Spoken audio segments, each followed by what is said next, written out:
हम में से ज़्यादातर लोगों को नहीं पता है कि हमारे ब्रेन के अंदर क्या चल रहा है। ब्रेन साइंटिस्ट ने हमारे ब्रेन के बारे में कई सारी चीज़ें डिस्कवर की है जिसके बारे में हम सबको पता होना चाहिए। एग्जाम्पल के लिए किसी भी चीज़ को हम कैसे सीखते हैं, नींद और स्ट्रेस का हमारे माइंड पर क्या असर होता है, मल्टीटास्किंग एक मिथ क्यों है, हम किसी भी चीज़ को इतना जल्दी क्यों भूल जाते हैं, भूलना आसान क्यों है और याद रखना मुश्किल क्यों है, क्या मेल और फीमेल के ब्रेन अलग अलग तरीके से काम करते हैं। ऐसी कई सारी चीज़ें हैं जो कि साइंटिस्ट ने हमारे लिए डिस्कवर की है जिसके बारे में हम सबको पता होना चाहिए ताकि हम जितना कर सकते हैं उतना कंट्रोल हम हमारे ब्रेन पर कर पाए। देखो, हमारी लाइफ में जितनी भी प्रॉब्लम्स है उन सब प्रॉब्लम की जड़ हमारे दिमाग का सोचने का तरीका, और अगर आपको इन प्रॉब्लम को खत्म करना है तो आपको अपने सोचने का तरीका बदलना होगा, और ये तभी संभव है जब हम हमारे ब्रेन के जरूरी रूल्स को समझेंगे। और इसीलिए आज हम बात करेंगे डॉक्टर जॉन मेडिना की एक कमाल की बुक ब्रेन रूल्स के बारे में। जॉन मेडिना एक मॉलिक्यूलर बायोलॉजिस्ट है जिन्होंने इंसानी दिमाग पर काफी रिसर्च करने के बाद ये बुक लिखी, और इसी बुक में ऑथर ने ब्रेन के 12 रूल के बारे में बताया है जिन्हें फॉलो करके हम अपने स्टडी करने, सीखने और काम करने की परफॉर्मेंस को नेक्स्ट लेवल पर ले जा सकते हैं, और हम हमारी डेली लाइफ में उन तमाम चीज़ों को आसान बना सकते हैं जो हमारे लिए मुश्किल है। तो चलिए अब हम बात करते हैं उन ब्रेन रूल्स के बारे में। तो पहला रूल यहाँ पर आता है एक्सरसाइज। एक्सरसाइज से हमारे ब्रेन की पावर बढ़ती है। कुछ साइंटिस्ट ने लोगों के 2 ग्रुप्स पर एक रिसर्च की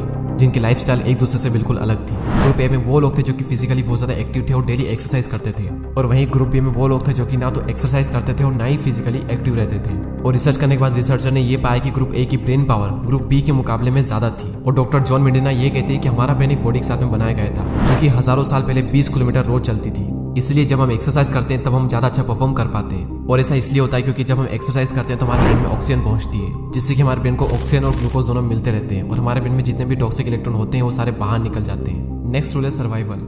ये रूल कहता है कि इंसानों को लाखों साल लग गए ये पावरफुल ब्रेन बनाने के लिए।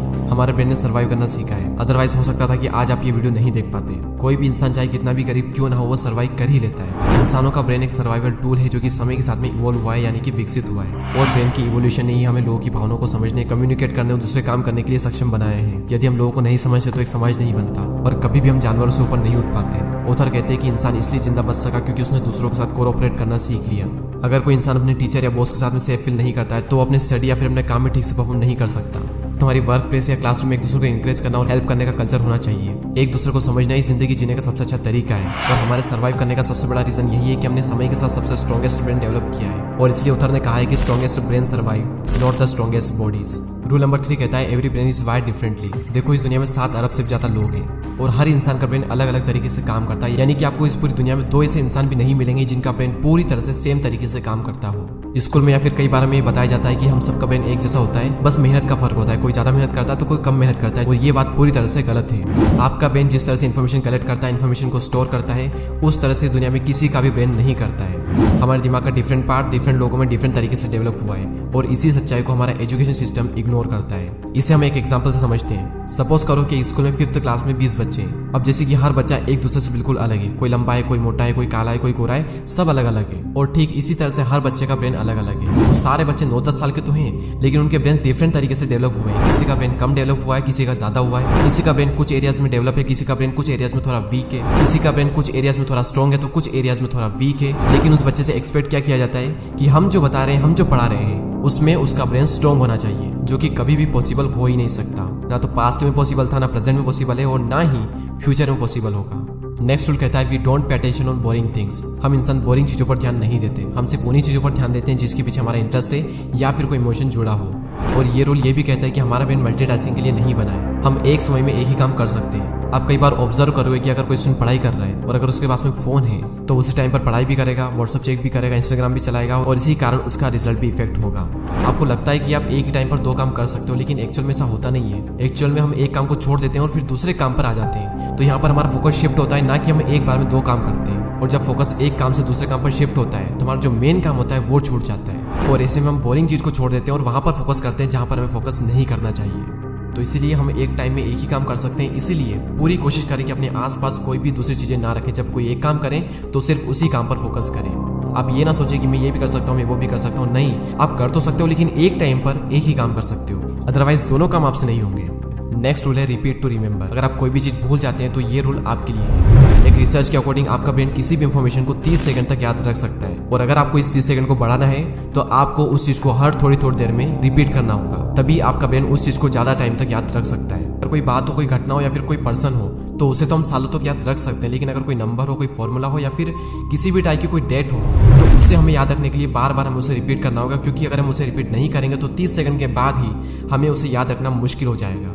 तो अगर आपको भी भूलने की आदत है तो आप भी उन चीज़ों को बार बार रिपीट करें ताकि आपका ब्रेन लॉन्ग टर्म में उन चीज़ों को याद रख पाए। नेक्स्ट रूल कहता है स्लीप वेल थिंक वेल। आपने कई बार ये सुना होगा कि ज़्यादा नींद लेना आलस की निशानी है, लेकिन इस बुक में बताया गया है कि अच्छी नींद लेना हमारी लाइफ का सबसे इंपॉर्टेंट पार्ट है। कम स्लीप लेने से हमारी अटेंशन कम हो जाती है और हमारी मेमोरी पर भी इसका नेगेटिव इंपैक्ट पड़ता है। एक रिसर्च ये बताती है कि नासा के साइंटिस्ट 26 मिनट का एक छोटा सा पावर नैप लेते हैं, जिसकी वजह से उनकी परफॉर्मेंस 34% तक इंक्रीज हुई है। तो अगर आप भी कभी दोपहर में टायर्ड फील करते हो तो आप भी एक छोटी सी नैप ले लें और आप देखेंगे कि आपकी क्रिएटिविटी और आपकी प्रोडक्टिविटी दोनों ही इससे इंक्रीज होगी। और मजे की बात तो ये है कि हफ्ते में करीब 4 से 5 दिन तो मैं भी कभी न कभी बीच बीच में पावर नैप ले ही लेता हूँ और इससे मैंने एक बात ऑब्जर्व की है कि इससे मेरी प्रोडक्टिविटी काफी हद तक बढ़ी है। नेक्स्ट रूल कहता है stressed brain don't learn the same वे। ज्यादा स्ट्रेस में रहना या फिर हमेशा चिंता करते रहना हमारे ब्रेन को और हमारी लर्निंग एबिलिटी दोनों को डैमेज करता है। हमारा जो ब्रेन है वो लॉन्ग टर्म में स्ट्रेस लेने के लिए नहीं बना है और इसलिए हमारा ब्रेन किसी भी तरह के स्ट्रेस को मैक्सिमम 30 सेकंड तक बिना किसी प्रॉब्लम के फेस कर सकता है। लेकिन वहीं अगर हम स्ट्रेस लॉन्ग टर्म में लेते हैं यानी कि 30 सेकंड से ज्यादा का स्ट्रेस हम लेते हैं तो उससे हमारी लर्निंग एबिलिटी पर बहुत ज्यादा इफेक्ट पड़ता है। और ना सिर्फ लर्निंग एबिलिटी बल्कि हमारा इम्यून सिस्टम, हमारी स्लीप की क्वालिटी,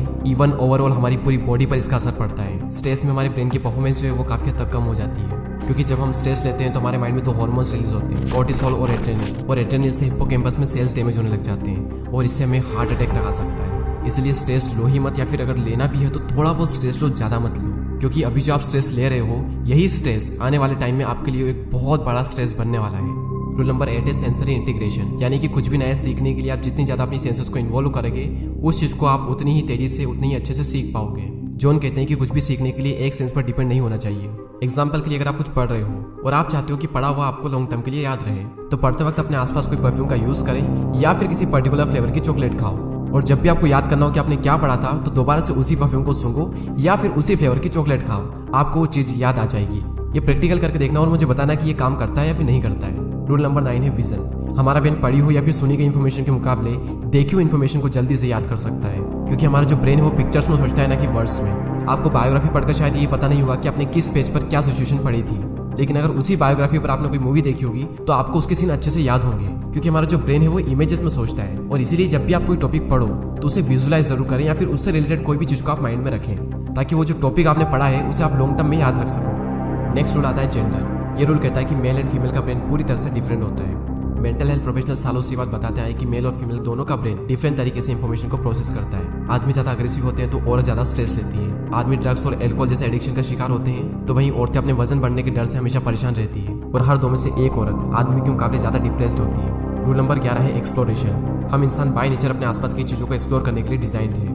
इसलिए अगर हम किसी बच्चे को कोई ऑब्जेक्ट देते हैं तो उसे वो देखकर, सूंघकर, मुंह में लेकर वो लगभग हर पॉसिबल तरीके से एक्सप्लोर करने की कोशिश करता है। या फिर जब हम बच्चे थे तो नई नई चीजों को जानने की हमारे अंदर क्यूरियोसिटी थी, हम हर बात पर क्वेश्चंस करते थे। और ऐसा इसलिए क्योंकि आज से करीब 20 लाख साल पहले हमारे पूर्वज यानी होमो सेपियंस इसी तरीके से अपने आसपास की चीजों को एक्सप्लोर करके कंक्लूजन निकालते थे। एक्सप्लोर करने की नेचर की वजह से ही आज हम इंसानों का ब्रेन इतना ग्रो कर पाया है। लास्ट रूल कहता है music can make our brain smarter. Doctor John की वाइफ भी एक क्लासिकल म्यूजिक कंपोजर रह चुकी है और उन जैसी काफी म्यूजिशियन को ऑब्जर्व करके और स्टडी करके उन्होंने जाना है कि हमारे म्यूजिक का टेस्ट हमारी पर्सनैलिटी को शो करता है और म्यूजिक हमारी स्किल और मेमोरी को शार्प भी बनाता है। तो म्यूजिक को सुनना या कंपोज करना हमारे रीडिंग, मैथ्स और हमारी इमोशनल इंटेलिजेंस को बढ़ाता है और म्यूजिक सुनना हमारे मूड को भी चेंज कर सकता है। तो ये थे ब्रेन के 12 rules. Exercise, survival, every brain is wired differently, we don't pay attention on boring things, repeat to remember, sleep well, think well, stressed brain don't learn the same way, sensory integration, vision, gender, exploration and last the music can make our brain smarter. I hope कि आपको video helpful लगा होगा। ऐसी और videos को देखने के लिए सब्सक्राइब करके बेल आइकन को प्रेस करें।